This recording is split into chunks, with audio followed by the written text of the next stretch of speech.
What's up, everybody? Welcome to this week's episode of the Stocki Exchange. Today we talk to two guests, photographer and a videographer. We talk about the latest and greatest in marketing trends, vertical video, and I give each of them $10,000 to spend on marketing. And we're giving away chocolates.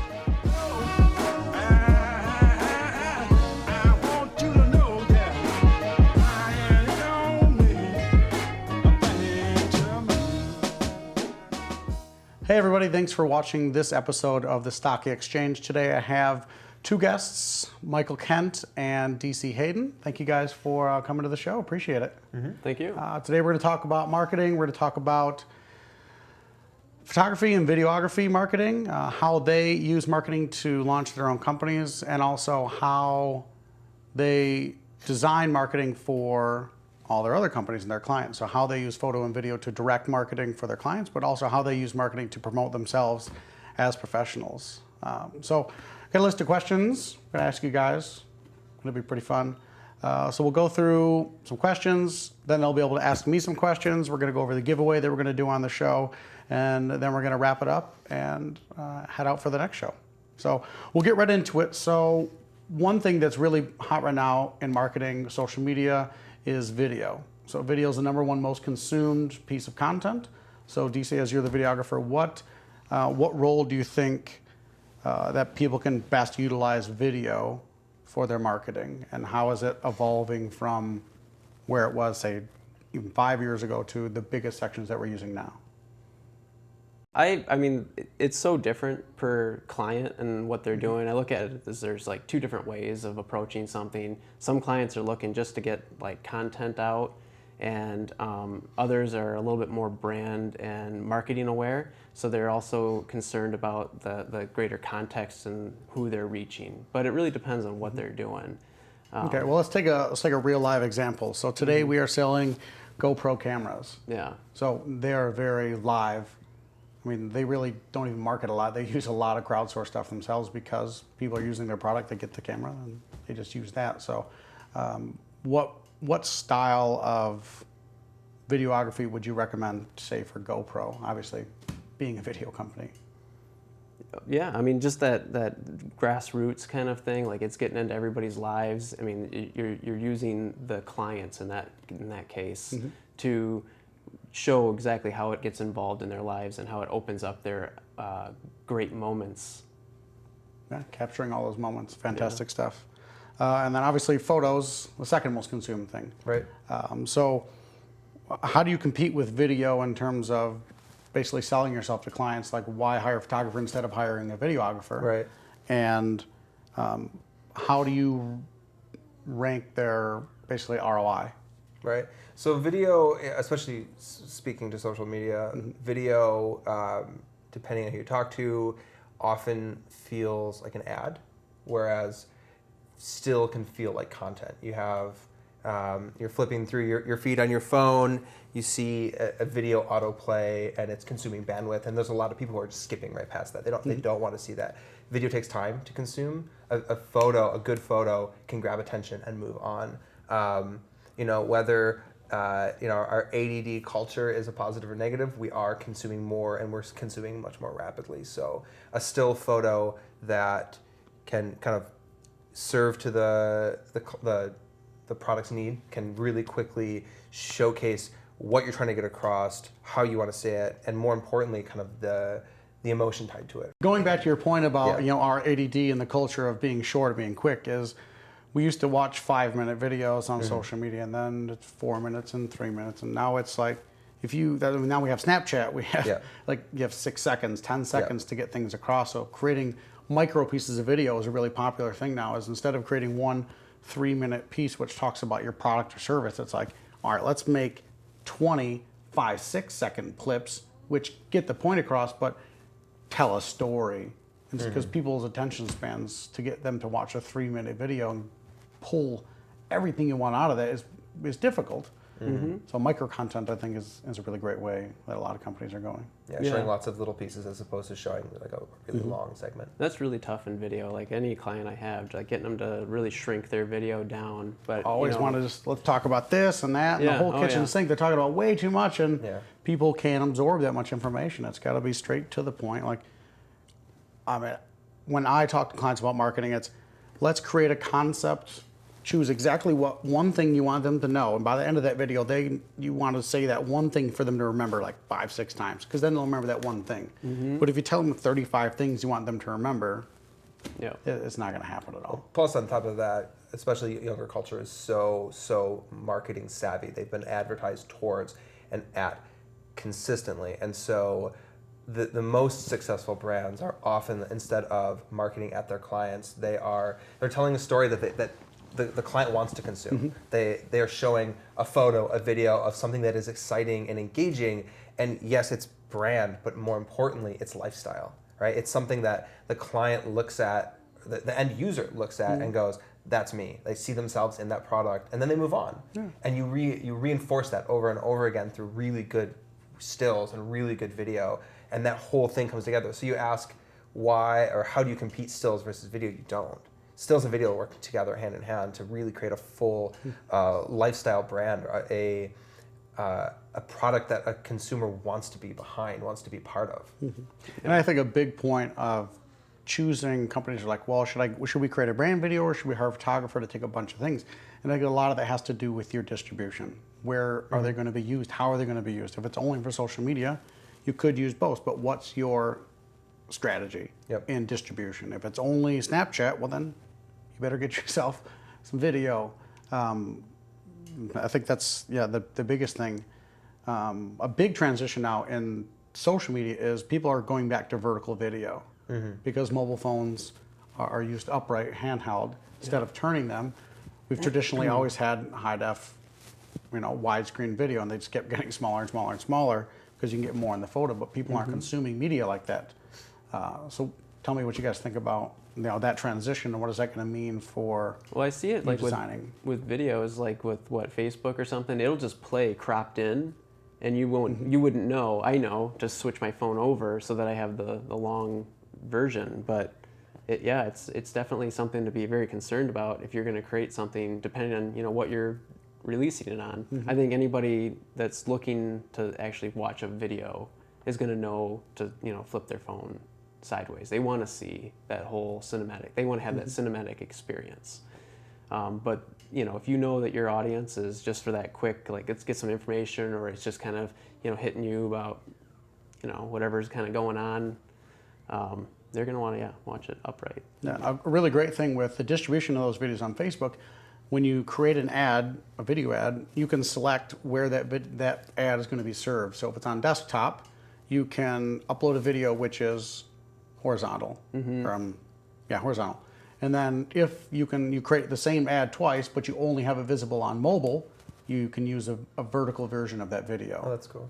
Yeah. So that's a really great way. I know still images are, depending on the platform you're looking at, Instagram's a good example where they're square. So it doesn't matter. I mean, Instagram doesn't go in the the landscape orientation, but in that case, a lot of the ads that we've been putting up on Facebook, we'll just crop them one by one anyway, and then I don't care. I don't care if you're looking at it in portrait or landscape mode, because square, right? And it'll orientate either direction perfectly. So each of you, respectively, what do you think is the next greatest in your industry? What's going to be the next revolution of? I mean, we talked about vertical video, which is coming back into use because of the use of mobile phones specifically in a mobile market. Yeah, I think it's just that we have greater access now to being instantaneous. So I think for video, it's just going to be about being there first, and it's going to be about being really cued in to what's going on socially and leveraging that social, the things that are happening, and putting your brand in on those issues, and having these quick turnarounds for video.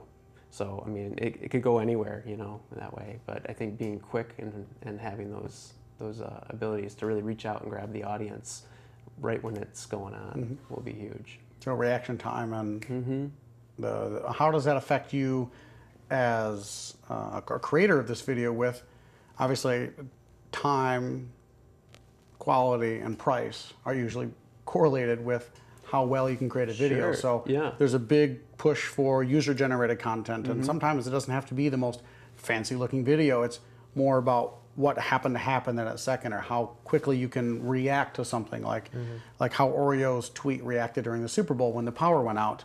Yeah. If you guys haven't seen that, we'll throw it up on a little link on the screen here for you guys to check that out. It's pretty funny. But they sent out that funny tweet. So I think reactive and responsive marketing. Oh, yeah. How do you? See, I don't know that I'm personally gonna be able to do it. I mean, I think it's really the mixing of like the brand agency that also has an in-house video team. Can react like exactly, really and they're gonna know that company's brand, and they're gonna have those capabilities in-house, and so they can do that. Okay. Cool beans. There's also with the advent of Snapchat, Meerkat, Periscope, all of these really, really cutting-edge social media apps that you're going to have user-generated content being much more prevalent, but you're also going to have, as opposed to having a videographer or a still photographer, you will have an in-house social media manager who has control of the Snapchat account on somebody's phone, right? So that is content that is not designed to be created by you and I. It's designed to be created by someone really quickly in the moment, just showing, hey, product 14 just came off the assembly line. Here's a 14-second clip of it running, like just coming out the chute, like just this brand new product. You don't have time to go back in the editing suite and like affect the clarity and the contrast. Like there's no time and nobody cares. So for that kind of like really instantaneous stuff, you're going to have a social media manager running that. For sure. What is both of your biggest challenge in your companies right now? And would marketing be able to help you? Or do you have different problems right now? Yeah, well, I mean, just personally, I'm starting a family, and so actually my time's kind of limited, and also I'm the owner of Grocery Starter Chocolate, so I've got half my time over there too. Yeah, I mean, I guess what I'm really looking to do is create some really quality videos for local area businesses, and I just really enjoy those relationships that I get to build with everybody, and take the time to really put the quality in there. So I wouldn't be that reactive videographer, but I definitely could craft that story that makes a little bit more impact. You had more time to think and craft it, and really kind of get a beautiful image out of it. Cool. Well, we'll throw DC's website on the screen here so you guys can check him out, call him up. And Michael, what's your biggest problem now? Great problem to have. Our biggest problem is growth. I mean, we're at that unique standpoint or that unique position in our career where we're really looking at, what it would be to like hire the next employee, or, hire an editor, outsourcing some editing, or whatever that looks like. So now marketing is really not our biggest problem right now. We're so social media and mobile first that we've got that kind of on lockdown. We really have that part of our marketing really figured out. We get really, really great response from our community. We get, our numbers are great. We really, really like our social media campaigns, and we do, the standard sort of, giving back with kind of nonprofit work around the area. But in terms of, we could maybe make the argument that I might be worried that Snapchat and Meerkat are going to take away from our Business? But yeah, from our business. But I don't know that that's necessarily going to happen in our market quite yet, or if it's really going to even take off. I can't imagine that, a ton of businesses are really looking at hiring a dedicated Snapchat operator. Probably not. I can't even get clients to hire a marketing person in general. Right, yeah. Let alone a specific Meerkat person, probably not. Yeah, that'd be hard. So if I were to give each of you $10,000 to spend on marketing for your business, what would you spend it on, and why? You want to go first? Yeah, I mean, I would really just dig in on social and SEO, SEM kind of stuff. Really shore up the website. we've had really good luck with our SEO, SEM stuff, and So for everyone at home, SEO, search engine optimization, SEM, search engine marketing. So that's your paid ads on your Google, Yahoo, your search engines, and the search engine optimization would be the organic way to do that naturally by your keywords, making sure your website's linked properly, more content on social, which Michael is saying. Yep. Yeah. So SEO, SEM, and just really figuring out what Facebook's trying to do with their marketing stuff. I mean, that's just a mess, but got to throw something at it. They really want you to pay these days. Yeah, definitely. A lot of the social channels are pay to play. Yes. There's no more organic reach on social networks anymore. No.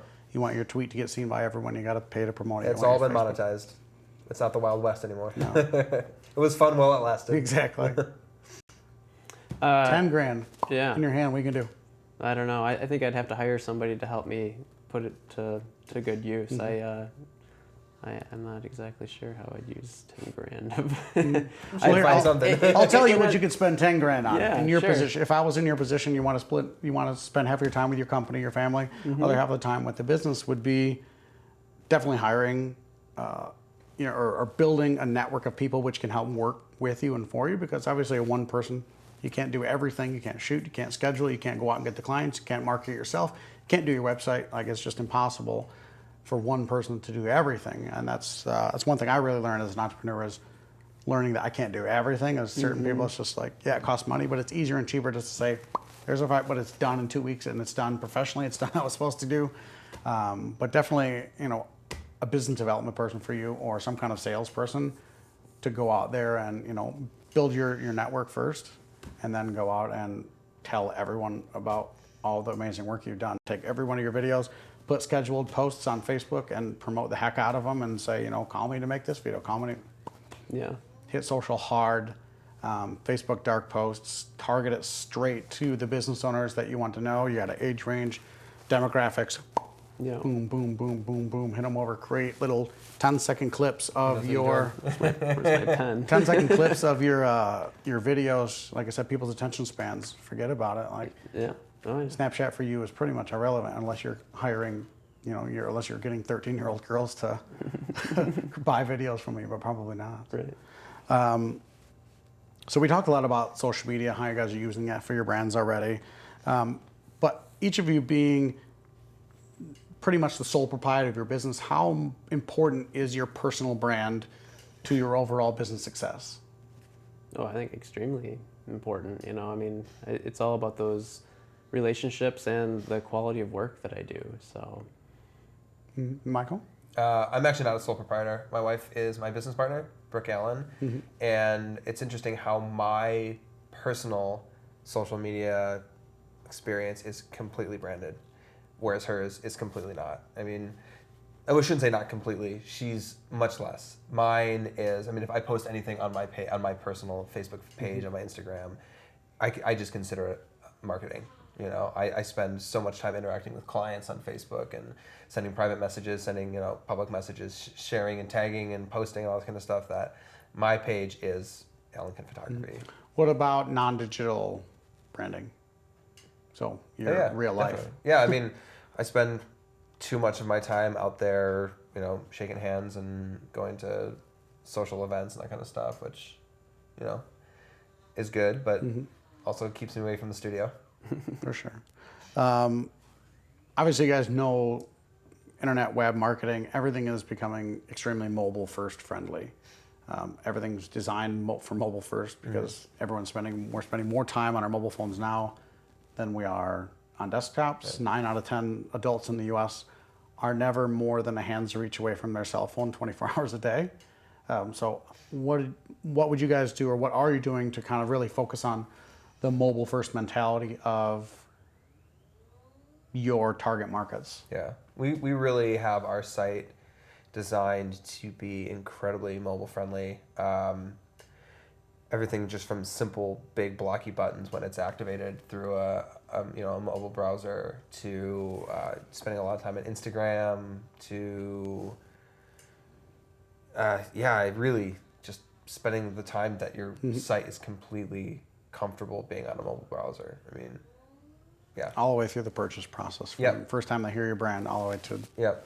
being able to sign the contract right from their phone. All the way through the phone. Yeah. Nothing. You never need to jump out and grab your laptop or pull up, dust off Yeah. the old PC. Exactly. And if you do, there's a seamless transition from the mobile to the Yes. desktop. It's not like, oh, well, this looks completely different. I can't find where I was Right. at. I can't find the price. I can't find the contract. I can't find. Just like, in the same way that branding has to be considered all the way through the process.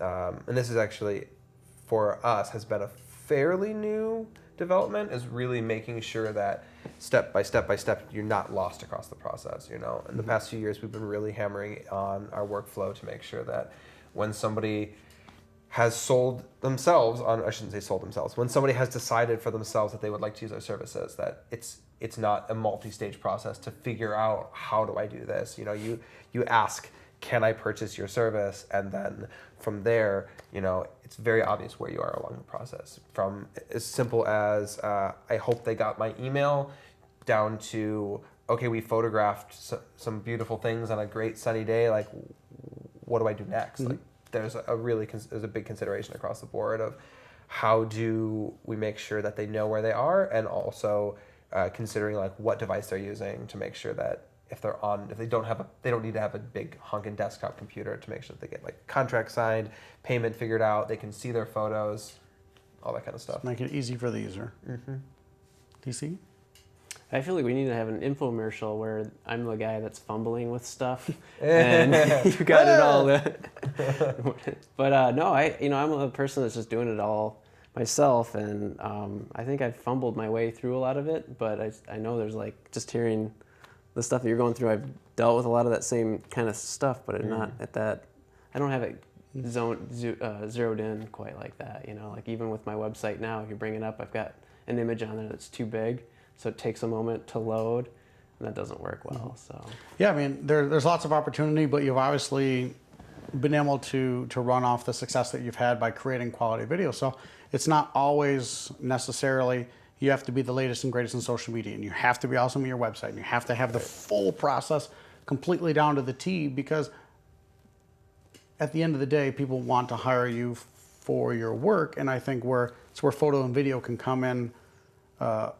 Where certain industries have to be very like, you better have the process immaculate, but then in certain industries, like, people want to see your work, and if they're good, like, they're willing to sacrifice less about that stuff. And you also can only do so much, so you don't want to over promote yourself and put too much money and time and effort into that, and then all of a sudden you get a bunch of clients, but sorry, I'll record your video in a year from now because I have 6 other clients in front of you. So that's, kind of hedging how much time and effort that you invest into your marketing, into your promotion, how well the services that you offer are getting promoted to your clients, and then how well that user experience is from the time they hear about you, they see your product, until the time they actually make a purchase. I think is the best part. It's actually interesting, this discussion, because there is a semblance of grassroots, there's a certain level of grassroots that feels authentic on a brand.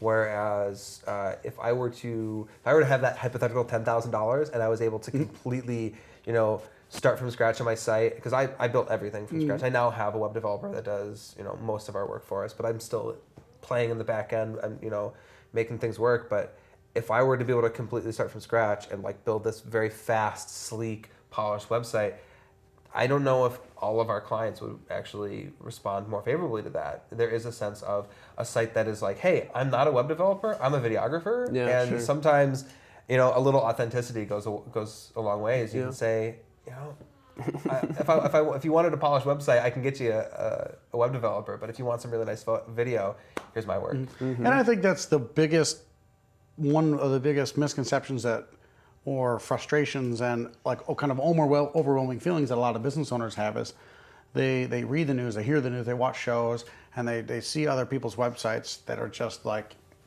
incredible. They're out of control. Like they're so great, and they have the best social media presence, and they have the TV commercials and billboards, and that's good if that's speaking to their market and it's working for them. That's great, but you need to speak to your market, understanding your market first, and understanding your target market and who's consuming your product.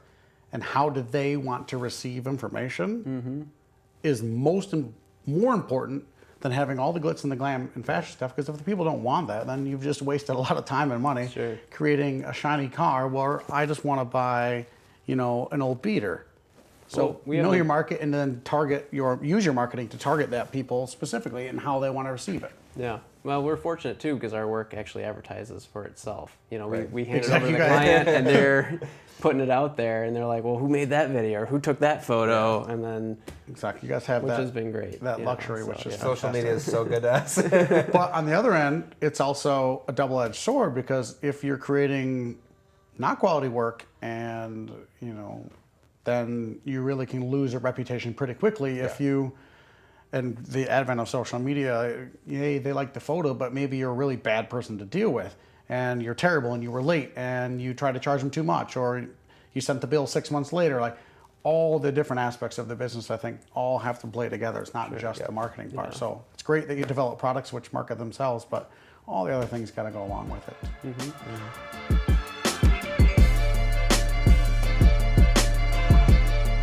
This is the part of the show where I give these guys a one-word answer. So I'm going to ask them a question, and they're allowed to answer with one answer. I know one of them has already read the question. One of them has not read the question. So Nikon or Canon? Oh, that's a question. Yeah. I'm going to say Canon, but I'd love to say why. I'm going to say Canon. Two Canon boys. Why? Well, way more than one word, but whatever. I feel like, you know, you have to pick the tool that's right for the job. And I've just chosen Canon because they were the first to come out with really great video in the DSLR, which revolutionized the way that filmmakers could make video. So I became, you know, all Canon. But I feel like they've lost that edge now. And so I'm likely to move away from Canon, but not necessarily their glass, since I've bought a lot of lenses already in Canon. So keeps me at Canon. My first camera, my first love of a camera was a Nikon, though. Wow. So we have someone who switched brands, and now he's thinking about switching to another brand. Yeah. Back and forth. This guy I'm staying with Canon already. Well, I'm with Canon for sure right now because I've also invested way too much money in glass, and I just bought a new camera. So, and it was another Canon. I can't do the hybrid thing, but I started with Canon just because I had a entry level SLR, and I have built up slowly. You know, bought some nicer lenses, replaced the bodies, bought some even nicer lenses, replaced those bodies, and at its core, I think nowadays you can't go wrong. I mean, the feud of Canon and Nikon is a fun little insider joke, but at the same time, like, it's all about creating. I'm kind of at an interesting point in my career where I'm focusing less on gear. You know, it's fun to sit down and talk. You know, what's your favorite 70 to 200? Do you like the 2.8 or the f4? But at the end of the day, as long as they're both taking a solid photo or video, it's all about, you know, being in the right spot at the right time and accommodating for light or accommodating for bad rain or something. But I'm interested in the Micro Four Thirds movement. I don't know if cameras are going to get smaller. I like a hefty camera. I like a couple pound camera, but those really small cameras are really coming a long way, and they're taking some really good images. GoPro just came out with the latest and greatest. It's about the size of two of my thumbs, and takes 4K video. So we're going to see when they're going to finally put that just inside of a cell phone, and you'll be taking just ludicrous size photos right from your cell phone. So this is the point of the show where at the Stocki Exchange, they can now ask me questions instead of me asking you guys questions, and I'll do my best to give you some kind of answer. So who wants to go first? I'd love to just find out more about what you think, like what your perspective is on the future of, you know, video and photos, because I have a view of it, but I'd love to hear what you think. Well, I think we're going to go back to where we started. I mean, everything's kind of cyclical with trends. So we've been trending that used to have a nice big brand piece, and then now we're moving towards micro content. that doesn't look like advertising, that is advertising. I mean, the best advertisements don't look like advertisements. Tons and tons of companies are, I mean, you look at the Dove Beauty campaign, you look at Oreo, you look at a lot of, Coca-Cola just did a new like Feel Good in Your Body campaign, which has absolutely nothing to do with selling a can of Coca-Cola. But like we said, they're telling a story, they're creating an experience, an emotional connection that people can connect to, and then they realize, oh, Coke did that, oh, that's nice. I mean, they're to a scale that they can afford to create global campaigns that don't actually talk a single second about their product. I think the future, we're going to be going more towards, we'll stay with micro content because social is becoming so important, but I think mobile, everything will have to be consumed via mobile. Or in terms of like commercials on television, one thing that I think is going to happen is people are going to start playing or start designing commercials. This has already kind of happened. They start creating commercials in slow motion. So when you fast forward them with your DVR, they play at full speed. Whoa, that's cool. Because they know you're going to fast forward through it. People are DVRing, they're not watching, you know, as soon as I get a commercial, I get up, I go away. But I don't even watch commercials because the show will start at 8, so I'll start it at 8:30, I'll pause it, come back a half hour later, and then I can watch the whole show without having to watch commercials. But a lot of companies now are doing kind of static images or very slow moving images and just having voiceover, that even if you don't listen to the commercial, you get the brand impact by the logo or the product or whatever they're selling. So even if you fast forward through it, you're still getting a brand touch visually with that, whether the audio is pretty much irrelevant at that point. Yeah. That's where they're taking like the consumption. They're really looking at how are people consuming it, rather than saying, yay, we want to promote our company. We want to talk about this iPad. Yeah, we want to sell iPads. No. They're thinking, maybe you want an iPad. Maybe you could use an iPad. I mean, Apple's the best at doing that. They've created a need for something that people didn't even know that they wanted. That's why they're gajillionaires. But every other company is learning to follow suit in that, here's the concept of our product. How do I pitch it to people that might want to consume it, and how do they want to receive information? Very subtle, very nondescript, not this slap you in the face with buy this product anymore. It's got to be extreme to one nature or the other. It's either extreme, slap you in the mouth with it, and it's hilarious and it's funny, or it's very subtly entering it into a place in your life, wherever that may be. As if you're watching TV, are you on your cell phone? Are you getting a push notification from the app that you downloaded? How are you reaching people? And I think mobile focus is going to be massive. Catching people wherever they are, 24 hours a day, 7 days a week. You have to put it in front of them. Yeah, but I see it because I think there's that element of like you are interrupting somebody. And so it's got to be that thing where it's like that's following that trend or leveraging what's going on socially, so that people feel like that content isn't interrupting them, but it's a welcome interruption. Yeah, right. It's adding value to whatever they're doing and however they're doing it, whatever platform they're on. It's part of the content already. Exactly. So that's where Facebook went with in newsfeed ads, and they're figuring out how that works. Instagram's just launching their ad campaign or like advertising portal, hopefully in October. Twitter's already done it. You know, instead of us trying to go to yell at people, we're finding out where they already are, and we're just kind of slithering the messaging in there so they don't feel, like you said, interrupted. Right. Well, we're talking so much about photo and video. I wondered how you would speak to the value of good writing these days. Right. I mean, I just wrote a blog post about for hotels on whether you should hire an employee for marketing or if you should outsource it to an agency, which is, and blah, blah, blah, long story short, it's on my website, you can check it out. But all of it boils down to hire an awesome writer. Yeah. That's what you need. Everything starts from the ability to write content in context. Everything is so native to how people are receiving it and why they want to receive it. Twitter's 140 characters. We can't write any more and you can't write any less.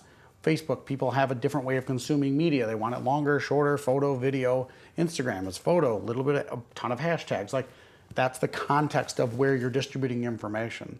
So the best marketers now are the people who can create content delivered in the right context at the right time. It's huge. So writing is massively important. Something I'm terrible at. That's why I have a TV show, not a blog. So if you can find the best person who's able to understand your product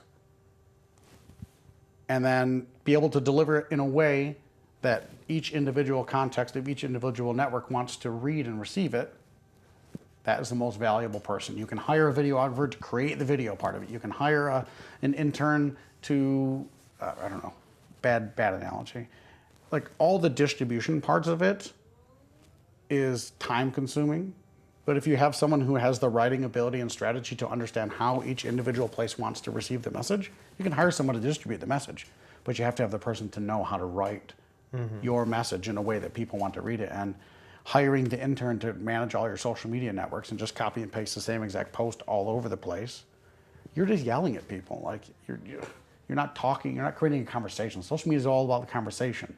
So if you're just copying, pasting, and just blasting out the same message to everyone, you're not understanding the context. Could be awesome content. This could be like the freaking greatest invention since sliced bread. But if you're telling it in the wrong context to the way people want to receive it, you're lost. The message will be lost, and it will be lost way quicker than it was 5 years ago because people are they're scrolling. They're through the newsfeed, they're gone. If you didn't see it, didn't exist. So it's all about consistent quality content distributed in the right context. Yeah. Cool. It's amazing, like those Google commercials. If you're watching YouTube videos, there's like the Google, what is blah, blah, blah. But they do it right before you can hit next to get out of that video. And so they got that. The hook? Yeah. And putting that right up front like that. Yeah. Cool. Well, I think that's what we have for today's show. Thank you guys so much for coming in. I appreciate it. We're going to link up all their stuff on screen, their websites, social media stuff. Make sure you guys connect with them. I'm sure they'd love to talk to you about getting some corporate photography, some commercial photography. DC, check out his website. He's got some really, really rad shows. Did a really great piece for Bengham Brothers Winery. And obviously check out Grocer's Chocolate. Got all these delicious, tasty treats. Boom, check it out. So today for the giveaway in the show, we're going to be doing some giveaways from Grocer's Chocolate and from Alan Kent Photography. Alan Kent's going to be offering out some free lifestyle portrait photos over at the Commons. That's what their office is here in Traverse City. And then Grocer's is going to be giving away a goodie bag of chocolates for someone. So to enter into that, head to the website, stockiexchange.com/blog. And we'll have an entry there for you after the show. Then you guys can enter your email and we're going to choose a random winner. So stay tuned for next week's episode. And we're going to play a little promo for that right now.